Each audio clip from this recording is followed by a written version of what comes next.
American poet, memoirist, and civil rights activist Maya Angelou teaches us that people will forget what we've said, people will forget what we've done, but people will never forget how we've made them feel.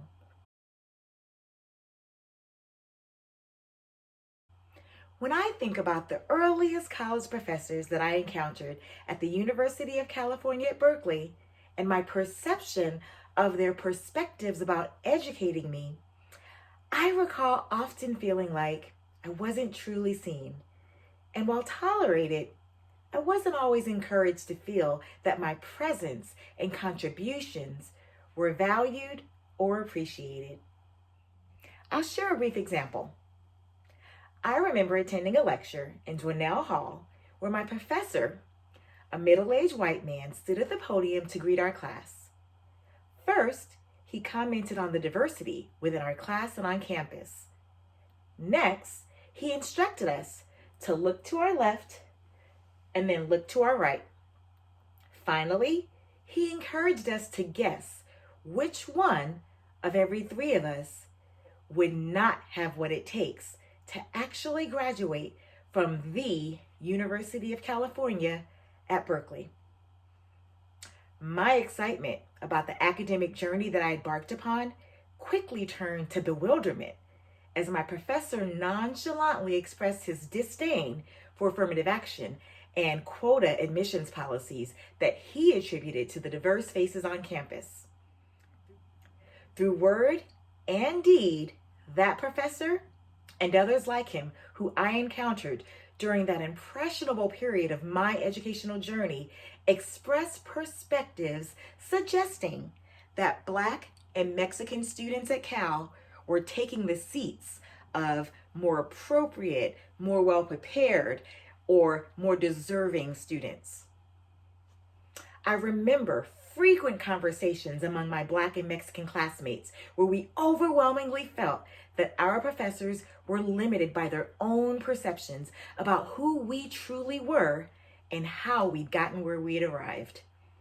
Uncurious were they, some of my earliest college professors rarely asked me or my classmates questions about our backgrounds or academic preparation before being admitted to UC Berkeley.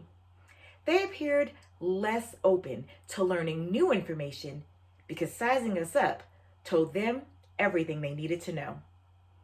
They never imagined that students from our demographic backgrounds should feel a sense of belonging in such a privileged space as the University of California at Berkeley.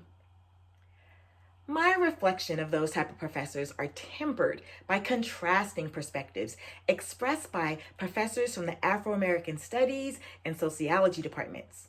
It was like an unspoken arrangement that these Black professors took on the role of being the adoptive aunties, uncles, and older siblings to all the Black students on campus who either enrolled in their courses or just visited them during office hours to seek advice, to ask information, to vent, and often to cry.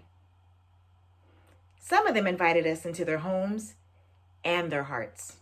They fed us, they helped us to obtain resources, they mentored us, they wrote us letters of recommendation, they encouraged us, they challenged us, and when warranted, they even chastised us. In the face of what frequently felt like an unwelcoming environment, my earliest Black professors from UC Berkeley's Afro-American Studies and Sociology departments reminded me that not only was it my right to pursue higher education at UC Berkeley, they contended that I had a responsibility to persevere and to succeed. They made me feel that it was my obligation to resist perceived injustices and to succeed in spite of them in order to make things better for those who would be coming after me. Dr. Tarayoso's construct of community cultural wealth describes this as social capital, or networks of people or other social contacts that provide emotional and instrumental support to navigate through society's institutions.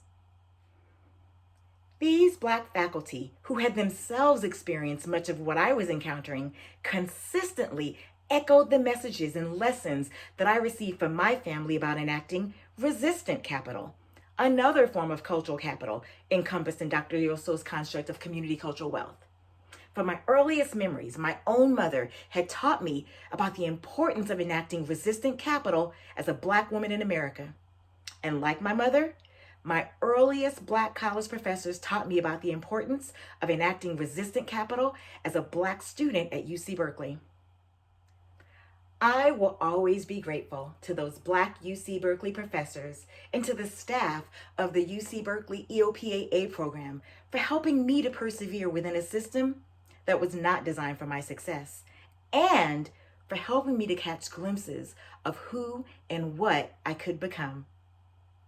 These reflections, both good and bad, remind me about my own obligation as a professor to cultivate curiosity and awareness about the lives and experiences of all the students that I serve, to have an open mind about things that I think I already know. They also remind me to help every student who enrolls in my courses to catch glimpses of who and what they can become.